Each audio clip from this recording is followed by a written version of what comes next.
இதுக்கு ஒரு வீடியோ போடுறதும் போர் அடிக்குதுன்னு நினைக்கிறீங்களா? சும்மா தாங்க எங்கள் வீட்டில் என்ன ஸ்நாக்ஸ் செஞ்சோன்றதுக்காக போகிறதுக்கு தாங்க போட்டேன். இது வந்து குட்டி சமோசா, பன்னீர் சமோசா தாங்க இது பண்ணது. Hello friends, welcome to my channel. இன்றைக்கி எங்கள் வீட்டில் பன்னீர் சமோசா தாங்க ஈவினிங் டிஃபன்னு. அதை வந்து எப்படி பண்ணுறதுன்னு பார்க்கலாங்க. மைதா வந்து 2 கப்பு போட்டாச்சுங்க. அதில் உப்பு வந்து 1 ஸ்பூன் போட்டாச்சுங்க. 1 மணி நேரத்துக்கு முன்னாடி இதை ஊற வைக்கணும்னுட்டு நல்லா கலந்து எண்ணெய் 2 ஸ்பூன் போட்டுட்டு அதை போட்டு தண்ணி ஊற்றி நல்லா வந்து உருட்டுற பதத்துக்கு பிசைஞ்சு 1 மணி நேரத்துக்கு முன்னாடியே வச்சிட்டேங்க.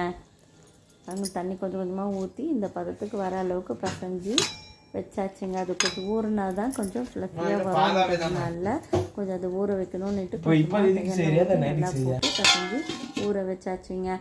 பன்னீரையும் துருவி நல்லா எடுத்து வச்சுட்டேங்க. வெங்காயம் 2, குடமிளகா, பூண்டு, இஞ்சியும் எடுத்துக்கிட்டாச்சுங்க. அதை எல்லாமே நல்லா அலசிட்டு குட்டி குட்டியாக கட் பண்ணி எடுத்து வச்சாச்சுங்க. பச்சை மிளகா ஒரு 2 எடுத்து வச்சு, கருவேப்பிலை, கொத்தமல்லி எல்லாமே பொடியாக நறுக்கி எடுத்து வச்சுட்டேங்க.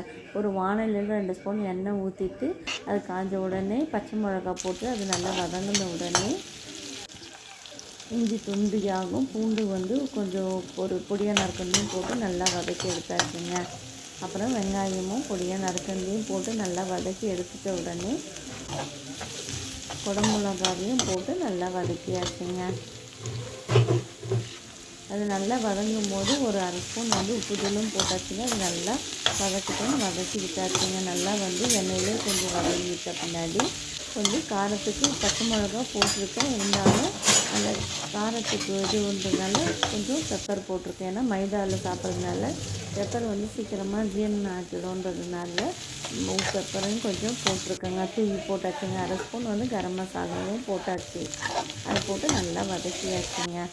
வதக்கணுன்னே நம்ம துருவி வச்ச வந்து பன்னீரில் அதில் போட்டு நல்லா எல்லாமே கலந்து வர அளவுக்கு நல்லா கலக்கி விட வேண்டியது தாங்க. ஏன்னா பன்னீர் வந்து துருவும் போது கட்டி கட்டியாக வந்துடுச்சு, அதனாலங்க. அப்புறமா 1/2 ஸ்பூன் வந்து சோயா சாஸ், இது வந்து ஃப்ளேவருக்காக ஊற்ற வேண்டியதாங்க. பசங்களுக்கு இந்த மாதிரி ஊற்றினா பிடிக்குன்றதுனால அவங்களுக்கு ஈக்குவலாக போட்டு செஞ்சுருந்தாங்க.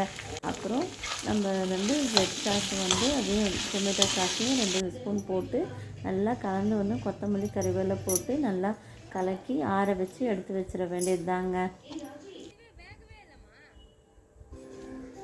பாருங்க, மாவும் வந்து இந்த பதத்துக்கு நல்லா ஊறி வந்துடுச்சு. அதை நம்ம நல்லா வந்து கல் மேலே போட்டு, அதான் நம்ம கடப்பாக்கல் மேலே நம்ம மேடை மேலே போட்டு நல்லா அடித்து அதை உருட்டி எடுத்துக்க வேண்டியதாங்க. இது மாதிரி உருட்டிட்டு நமக்கு தேவையாக இருக்கிற அளவு கட் பண்ணி அதை நம்ம தேய்ச்சி வந்து முக்கோண வடிவில் போட்டு எடுக்க போகிறது தாங்க.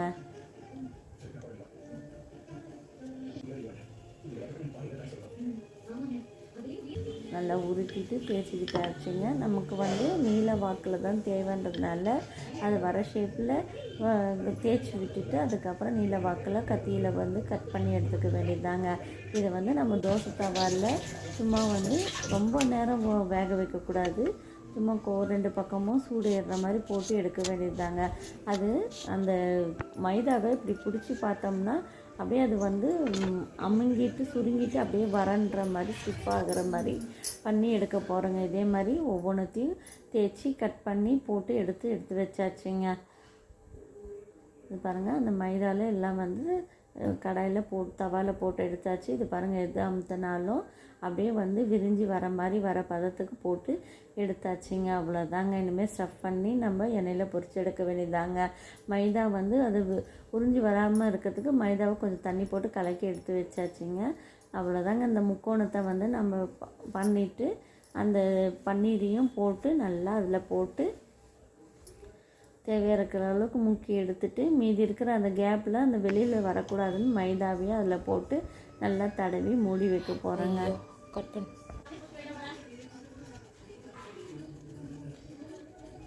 அவ்வளோதான். இது வந்து இந்த ஷேப்பில் வந்துடுச்சு.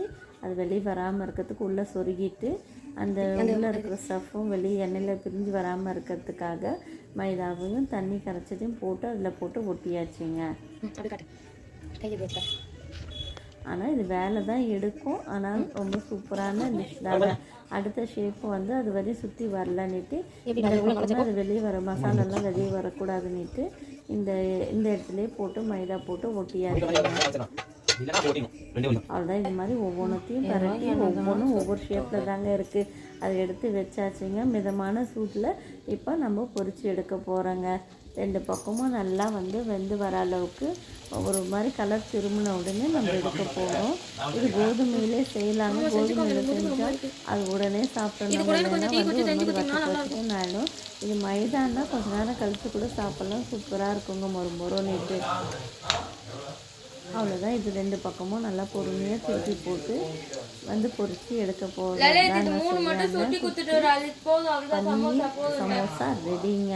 இது பசங்களுக்கு ரொம்ப பிடிக்கும். அது மொறுமொறு சமைச்சு சாஸ் போட்டு சாப்பிட்ருவாங்க. அவ்வளோதான், வெந்துடுச்சு. இதை எடுத்து ஒரு தட்டில் வந்து நம்ம போட்டுக்க போகிறோங்க. பாருங்கள், சுவையான அது சாஸோடு கொடுத்தீங்கன்னு வச்சுக்கோங்க, சூப்பராக சாப்பிடுவாங்க. அதை உடச்சி பார்த்தீங்கன்னா உள்ளே வந்து நல்லா அந்த உடைக்கும் போது இந்த மொறுமொறுப்பு தன்மை இருக்குங்க. உள்ளே அந்த சீஸோடு சேர்ந்து பன்னீரோடு சேர்ந்து எல்லாம் கலந்து அப்படியே பார்க்கும் போதே ரம்மியமாக இருக்குங்க. சாப்பிட்டிங்கன்னா அந்த டேஸ்ட்டு சுவையாக இருக்குங்க. பாருங்கள், அது உள்ளே வந்து பன்னீர் நல்லா தெரியுது பாருங்கள், எல்லாம் கலந்து அப்படியே பார்க்கவே ரொம்ப அழகாக இருக்குது. சாப்பிடவும் செம டேஸ்ட்டாக இருக்குங்க.